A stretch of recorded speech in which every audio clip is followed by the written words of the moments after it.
நம்ம fifth some பார்க்க போகிறோம். அதில் ஃபிஃப்த்து சம்மில் வந்து cos alpha plus cos beta plus cos gamma sine alpha plus sine beta plus sine gamma இது ஜீரோன்னு சொல்லியிருக்கோம். நம்ம என்ன எழுதிக்க போகிறோம்னா இந்த சம்மில்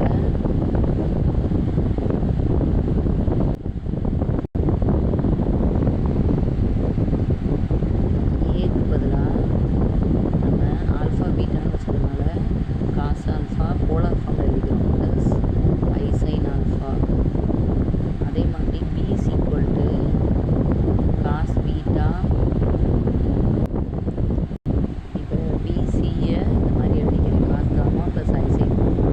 நம்ம ஏ ப்ளஸ் பி ப்ளஸ் சினா எல்லாத்தையும் ஆட் பண்ணோம்னா cos alpha plus i sine alpha அப்படியே ஏபிசி பதிலாக இதை அப்படியே சப்ஸ்டியூட் பண்ணியிருக்கேன்.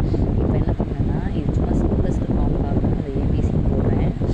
இப்போ இதை ஃபுல்லும் என்ன பண்ண போகிறோன்னா இங்கே ஒரு காஸ் ஆல்ஃபா இருக்குது, இங்கே ஒரு காஸ் ஆல்ஃபா, இங்கே ஒரு காஸ் ஆல்ஃபா இருக்குது, காஸ் காமா இருக்குது, காஸ் பீட்டா. காசை மட்டும் அப்படியே மொத்தமாக சேர்க்கணும். அதே மாதிரி ஐக்கு பக்கத்தில் sine alpha, sine beta, sine gamma இருக்குது. இதை தனியாக நம்ம காமனாக அப்படியே எடுக்க போகிறோம். அப்போ என்ன கிடைக்கும்னா cos alpha plus cos beta plus cos gamma அப்படின்னு ஒரு ஃபார்ம் வரும். அதுக்கப்புறமேட்டு ஐயெல்லாம் சேர்த்து மொத்தமாக எழுத போகிறோம். அப்போ i into sine alpha plus sine beta plus sine gamma அப்படின்னு ஒரு டேர்ம் கிடைக்கும். இப்போ நம்ம ஏற்கனவே நம்ம என்ன படிச்சிருக்கோம்னா கொடுத்துருக்குறாங்கன்னா cos alpha plus cos beta plus cos gamma sine alpha sine beta sine gamma இதை தனித்தனியாக ஆட் பண்ணோம்னா ஜீரோன்னு சொல்லியிருக்கோம். அவங்க கொடுத்துருக்குறாங்க. அப்போ மொத்தத்துக்கு என்ன ஆயிரும்னா ஜீரோ வரும். அப்போ என்ன வரும் A plus B plus C வந்து ஜீரோன்னு அர்த்தம். ஓகேவா?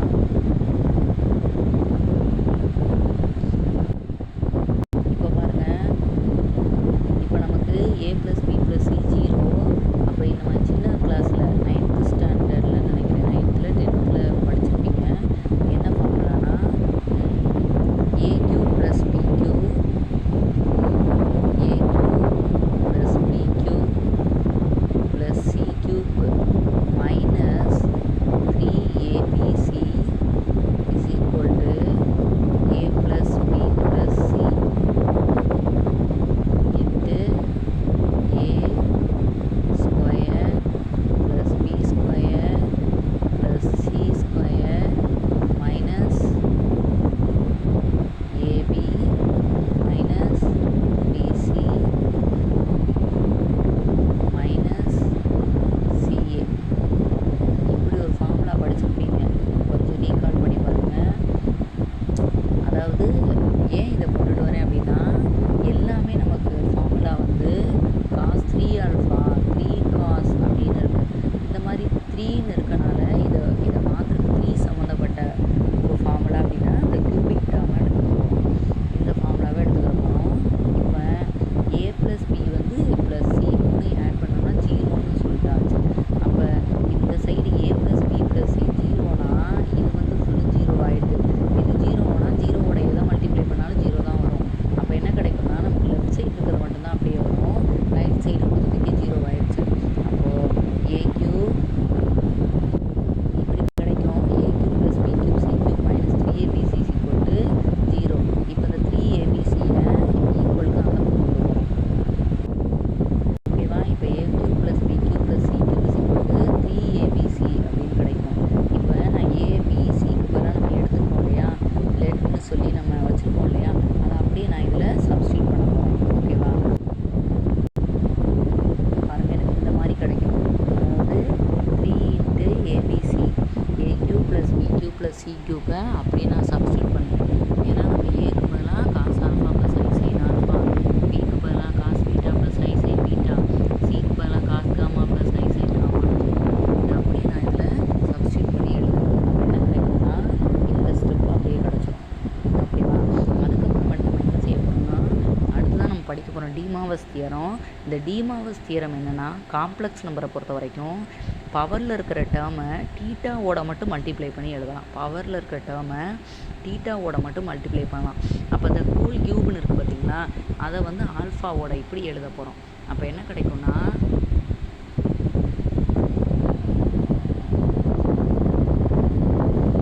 அப்போ இது cos 3 alpha plus i sign 3 alpha அப்படின்னு கிடச்சிடும். அதே மாதிரி இந்த கியூபை மட்டும் பவரில் இருக்கட்டும், கியூப்னு கிடையாது, ஸ்கொயரோ 4ஓ என்ன நம்பராக இருந்தாலும் அதை டீட்டாவோட மல்டிப்ளை பண்ணிக்கலாம். இதை பற்றி விரிவாக நம்ம அடுத்த டிமோர்கன்ஸ் தியரத்தில் படிக்க போகிறோம். 2.8 ரிலேட்டட் சம்ஸு. இதில் நம்ம இதை மட்டும் யூஸ் பண்ணுறோம். ஓகேவா? அதே மாதிரி பீட்டாவும் அது மாதிரி மாறி இருக்கும். இப்போ லெஃப்ட் சைடு இந்த மாதிரி நான் எழுதிக்கிறேன். காஸ் ஆல்ஃபா இந்த 3 வந்து உள்ள டீட்டாவோட அப்படி எழுதிக்கிறேன். ரைட் சைடு வந்து என்ன ஆகும்னா, இப்போ நமக்கு தெரியும் ஏற்கனவே போலார் ஃபார்ம் பொறுத்த வரைக்கும் ஆர்கியூமெண்ட் ஆஃப் அப்படின்னு போடுவோம் இல்லையா, அப்போ மல்டிப்ளை பண்ணணுன்னா ஒரே காசில் போட்டு என்ன பண்ணிக்கலாம், அதை வந்து நம்ம ஆட் பண்ணி எழுதிக்கலாம். ஞாபகம் இருக்கா? ஆர்கியூமெண்ட் ஆஃப் Z1 இன்ட்டு Z2னா argument of Z plus argument of Z2 அப்படின்னு தனித்தனியாக எழுதிக்கலாம். ப்ளஸ் தனித்தனியாக இருந்ததுன்னா நம்ம சேர்த்து எழுதிக்கலாம். அப்போது மல்டிப்ளிகேஷன் இருந்துச்சுன்னா அடிஷனில் இதை நம்ம எழுதிக்கலாம். இப்போ என்ன வரும்னா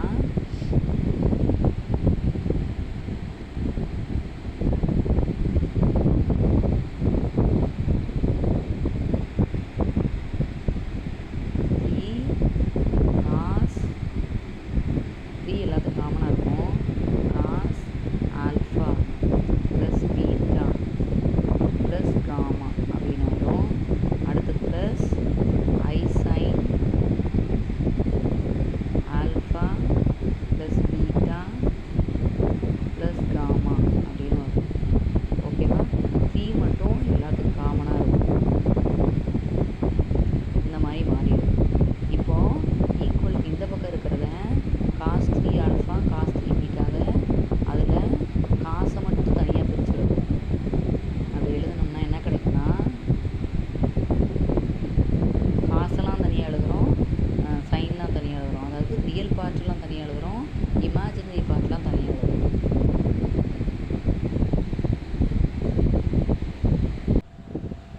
அதனால் இப்படி எழுதணும்னா ரியல் பார்ட்டை தான் எடுத்தோம்னா, அதாவது காசு நம்ம மொத்தம் cos 3 alpha plus cos 3 beta, left side cos 3 gamma வந்துடும். ஈக்குவலுக்கு அந்த பக்கம் 3 cos alpha plus beta plus gamma அப்படின்னு. சரியா? இதுதான் வந்து சப்டிவிஷன் 1. அதே மாதிரி இமேஜினரி பார்ட்டை தனியாக எடுத்தோம்னா ஐ இல்லாமல் எழுதணும் இமேஜினரி பார்ட்னாலே. அதனால் sine 3 alpha sine 3 beta sine 3 gamma is equal to 3 sine alpha plus beta plus gamma. ஓகேவா? ஈஸியாக ஹென்ஸ் ப்ரூவ் அப்படின்னு. ஓகேவா? ஓகேவா? இந்த மாதிரி எழுதிடலாம். அதாவது நமக்கு இருக்கிறதுல நம்ம ப்ரூவ் பண்ண வேண்டியதில் ஆல்ஃபா பீட்டா காமா இருக்குது. அதை நம்ம புரிஞ்சுக்கிறதுக்காக ஏ வந்து cos alpha plus i sine alpha, அதே மாதிரி பி சிஎல்லாம் cos beta plus sine beta, cos gamma plus i sine gamma அந்த மாதிரி எழுதிக்கிறேன். அப்போ ஏ ப்ளஸ் பி ப்ளஸ் சின்னு எழுதிக்கிட்டோம்னா எல்லாத்தையும் ஆட் பண்ணுறோம். அப்போது ரியல் பார்ட்டெல்லாம் ஆட் பண்ணுறோம், இமேஜினரி தனியாக ஆட் பண்ணுவோம். ஆக்சுவலாக காம்ப்ளெக்ஸ் நம்பரோட பேசிக் கான்செப்டே என்னென்னா அடிஷனோ சப்ட்ராக்ஷனோ ரியல் பார்ட்லாம் தனியாக இமேஜினரி தனியாக தான் பண்ணுவோம். அதே மாதிரி தான் போலார் ஃபார்மில் இருந்தாலும்.